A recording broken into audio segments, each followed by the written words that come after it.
ऐसा लग रहा है कि उस पूरे कॉर्डेलिया जहाज में बस एक आर्यन खान ही मौजूद था, जिस तरह से केस को एनसीबी आगे ले जा रही है। इसलिए ये सारा का सारा जो चल रहा है प्रोसिक्यूशन, ये कहीं ना कहीं किसी दूसरे इशू से डाइवर्ट करने का इंटेंशन है मेरे हिसाब से। जितने दिन मीडिया आर्यन खान पे रहेगी तो मीडिया दूसरे जगह जो ये छुपाना चाहते हैं उस तरफ नहीं जाएगी। तो पूरी एक पुलिसिंग शुरू हो गई कि फांसी पर डाल दो, ये कर दो, वो कर दो।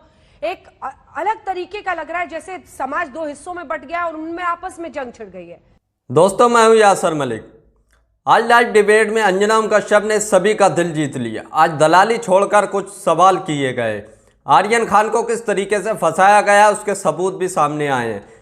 सुप्रीम कोर्ट के बार एसोसिएशन के अध्यक्ष विकास सिंह ने भी पूरी तरीके से बताया कि आर्यन खान को शाहरुख खान का बेटा होने की सज़ा दी जा रही है और किस तरीके से दूसरे केस से डाइवर्ट करने के लिए इस केस को उछाला जा रहा है। पूरी पुलिस इस पर लगा दी गई है। देखिए किस तरीके से बहस की गई है, आर्यन खान को किस तरीके से फंसाया गया है। पूरी डिबेट आप ज़रूर सुनकर जाइए। अगर आप भी गोदी मीडिया का विरोध करते हैं तो हमारे चैनल को ज़रूर सब्सक्राइब कीजिए। ये जिस तरह से अब आर्यन खान को लेकर एक पूरा तबका है, हिस्सा है जो कह रहा है कि उनको टारगेट किया जा रहा है। एनसीपी के नेता को भी आपने सुना होगा, नवाब मलिक को, सब कह रहे हैं कि टारगेट किया जा रहा है। शाहरुख खान के बेटे होने की सजा वो भुगत रहे हैं। बीजेपी चला रही है एनसीबी को। आपका क्या जवाब होगा सर इस पर? और देखिए, मैंने पिछले साल भी जब रिया चक्रवर्ती को एनसीबी ने अरेस्ट किया था तब भी कहा था कि नारकोटिक्स का कोई केस नहीं बनता है। मैंने उस समय भी कहा था कि भले अरेस्ट सही हुआ है क्योंकि सीबीआई को करना चाहिए था, उन्होंने नहीं किया तो कम से कम चलो एनसीबी ने कर लिया। इसलिए कहीं ना कहीं जस्टिस हो गया सुशांत के परिवार वालों के साथ। ये जो पूरा कानून है अंजना जी, ये सारा पोजीशन बेस्ड है। अगर पोजीशन नहीं मिलता है ना तो इसमें कोई अरेस्ट कभी होने का सवाल ही नहीं बनता। और जहां तक आप एक कंज्यूमर की बात करें, मैं तो कहता हूं आप ड्रग एडिक्ट को ले लें, जो ड्रग उसके खून में भरा हुआ है, रोज ड्रग में लिप्त है। अगर पुलिस उसको पकड़ती या कोई उसको पकड़ता है तो थोड़ी आप उसको पुलिस स्टेशन में ले जाते हैं, आप उसको रिहैब सेंटर में ले जाते हैं। इसलिए समाज भी, कानून भी, ये हमेशा जो कंज्यूमर है उसको इस तरह से मुजरिम के तौर पे कभी नहीं देखता। जहां तक रही बात इंटरनेशनल रैकेट की, तो ये तो बात अब वो उन्होंने गलती कर दी है, बेलेबल ऑफेंस में अरेस्ट कर दिया है।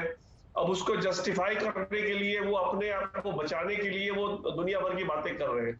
इसलिए मेरे को तो लगता है कि जज को सी थ्रू करना चाहिए था और स्ट्रेटअवे इनको इसका तो एक मिनट भी नहीं बनता पुलिस कस्टडी या रिमांड या जुडिशियल कस्टडी, कुछ भी नहीं बनता मेरे हिसाब से। तो इसलिए इस तरह के मामले में आप एक 22-23 साल के लड़के को जिस तरह से ट्रीट कर रहे हैं, ये एक समाज के लिए गलत है। क्योंकि कल किसी का बच्चा हो सकता है। देखिए, आप किसी पार्टी में बच्चे जाते हैं और पार्टी में क्या चल रहा है सब लोग को पता नहीं होता। दिल्ली के हर पार्टियों में मैं सुनता हूँ कि बहुत कुछ इस तरह का होता रहता है। लेकिन अगर एनसीबी को हिम्मत हो तो आकर के अरेस्ट करें ना, दिल्ली के पार्टीज में रेड मारे, दिल्ली के पार्टीज में देखिए कि ड्रग चल रहा है कि नहीं चल रहा है। इसलिए ये सिंडिकेट वाली बात बोलना या बोलना इंटरनेशनल उससे जुड़ा हुआ है, अगर जुड़ा है तो फोन से ही जुड़ा होगा ना। आप फोन जब्त कर ले, आजकल तो फोन इलेक्ट्रॉनिक ट्रेल रखता है पूरा।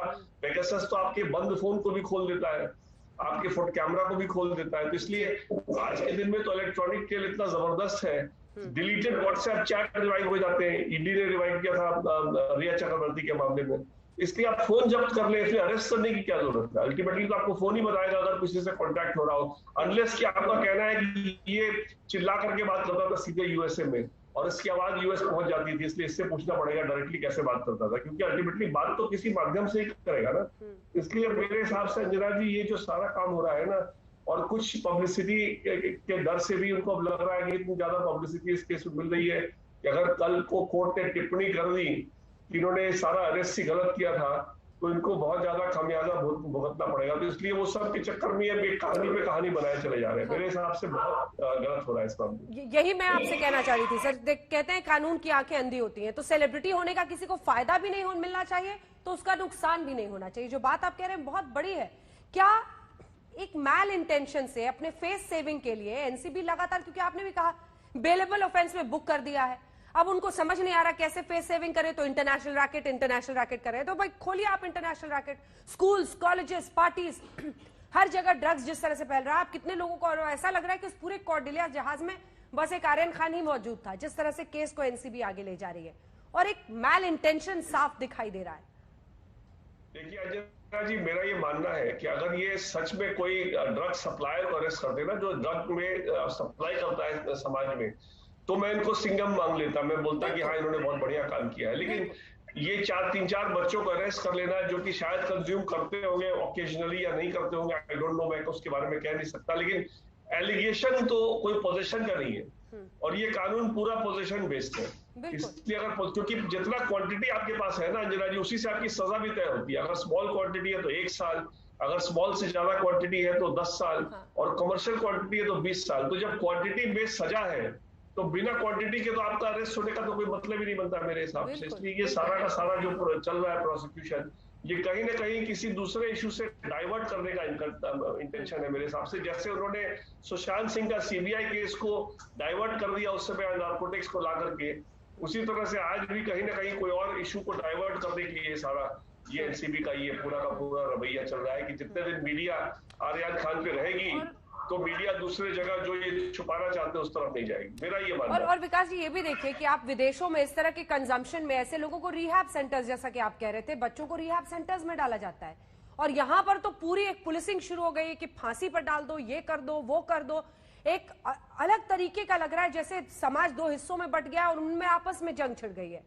जबकि सवाल यह है कि अगर कंजम्पशन का मामला है तो ऐसे लोगों को रिहैब में भेजने की जरूरत है। सही बात है। और आपको मैं बताऊं, बहुत से देश में जैसे एम्स्टर्डम में, यूएस के कई डिस्ट्रिक्ट में इस तरह के most of the drugs permitted है।